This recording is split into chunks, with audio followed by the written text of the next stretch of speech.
வணக்கம். தமிழ் ஃபுட் கார்னரில் இன்னைக்கு இரும்பு சத்து மிகுந்த சத்தான கரிச்சுண்டைக்காயை வச்சு நம்ம ஃப்ரை பண்ண போகிறோம். இதில் நோய் எதிர்ப்பு சக்தி நிறைய இருக்குது. இப்போ இந்த டேஸ்டான சுண்டைக்காய் ஃப்ரையை எப்படி பண்ணுறதுன்னு பார்க்கலாம். 1/4 கிலோ கரிச்சுண்டைக்காய் எடுத்து வச்சுருக்கேன். இப்போ ஒவ்வொரு சுண்டைக்காயும் கத்தியை வச்சு 2ஆக கட் பண்ணிக்கலாம்.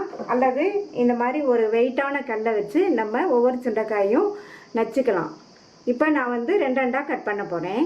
நிறைய மருத்துவ குணங்கள் இருக்குது. இந்த சுண்டைக்காயை நம்ம முன்னாடியே கட் பண்ணி வைக்கக்கூடாது. இதில் இரும்பு சத்து அதிகமாக இருக்கிறதுனால இந்த காய் கருத்து போயிடும்.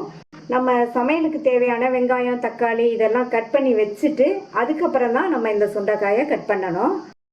எல்லா காயையும் கட் பண்ணியாச்சு. உங்களுக்கு பார்க்கும்போதே தெரியும் காய் கருப்பு கருப்பாக இருக்குது. இரும்பு சத்து அதிகமாக இருக்கிறதுனால தான் இந்த மாதிரி இருக்குது. இந்த பேனில் 2 டேபிள் ஸ்பூன் நல்லெண்ணெய் சேர்த்துருக்கேன். நல்லெண்ணெய் சேர்த்து பண்ணுங்கள், நல்லாயிருக்கும். அதே மாதிரி நம்ம இந்த சுண்டைக்காயை எண்ணெயிலே வதக்குறதுனால எண்ணெய் கொஞ்சம் அதிகமாக தான் சேர்க்கணும். எண்ணெய் சூடாயிடுச்சு. அதில் 1/2 டீஸ்பூன் சோம்பு சேர்த்துக்கலாம். இப்போ சோம்பு நல்லா பொரிஞ்சு வாசனை வந்துருச்சு. சப்போஸ் உங்களுக்கு சோம்பு வாசனை பிடிக்கலைன்னா நீங்கள் சீரகம் சேர்த்துக்கோங்க. அடுத்து 10-12 சின்ன வெங்காயத்தை கட் பண்ணி வச்சுருக்கேன். இதை சேர்த்தாச்சு. இந்த டிஷ்ஷுக்கு சின்ன வெங்காயம் டேஸ்ட் ரொம்ப நல்லாயிருக்கும். சப்போஸ் உங்கள்கிட்ட இல்லைன்னா ஒரு மீடியம் சைஸ் வெங்காயத்தை கட் பண்ணி சேர்த்துக்கோங்க. இப்போ இந்த வெங்காயத்தை லைட்டாக வதக்கி விட்டுக்கலாம். இப்போ வெங்காயம் ஓரளவு வதங்கிடுச்சு. இது கூட 1 டீஸ்பூன் இஞ்சி பூண்டு பேஸ்ட்டை சேர்த்துட்டு அதனுடைய பச்சை வாசனை போகிற அளவுக்கு இதையும் 1 நிமிஷத்துக்கு வதக்கிக்கோங்க. இது கூட கொஞ்சம் கருவேப்பிலை சேர்த்துட்டு கட் பண்ண ஒரு மீடியம் சைஸ் தக்காளியையும் சேர்த்து, தக்காளியும் ஓரளவு வதங்கி நல்லா சாஃப்ட் ஆயிடுச்சு. இப்போ நம்ம கட் பண்ணி வச்ச சுண்டைக்காயை சேர்த்துட்டு இந்த எண்ணெயிலேயே நல்லா சுண்டைக்காயை வதக்கி விட்டுக்கணும்.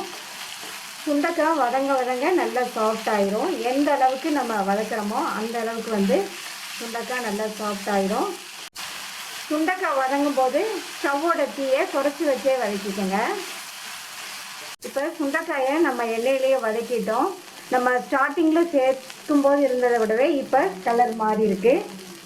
இப்போ இது கூட 1/4 டீஸ்பூன் மஞ்சள் தூள், 1 டீஸ்பூன் தனி மிளகாத்தூள், 1/2 டீஸ்பூன் கொத்தமல்லி தூள், 1/4 டீஸ்பூன் வறுத்த சீரகத்தூள், 1/4 டீஸ்பூன் கரம் மசாலா தூள். அதுக்கப்புறமா இதுக்கு தேவையான அளவு உப்பு சேர்த்துக்கலாம். உப்பும் நீங்கள் உங்கள் தேவைக்கு தகுந்தபடி சேர்த்துக்கோங்க. இப்போ இது எல்லாம் நல்லா ஒன்றா மிக்ஸ் ஆகுற மாதிரி கலந்து விட்டுட்டு இப்போ இது கூட 1/4 டம்ளர் போல் தண்ணி சேர்த்துக்கலாம்.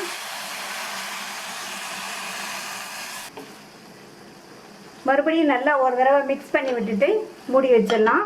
ஸ்டவ் சிம்லேயே இருக்கட்டும். இப்போ 3 நிமிஷம் ஆச்சு. இந்த சுண்டைக்காயில் கொஞ்சம் கூட கசப்பு தன்மையே இருக்காது.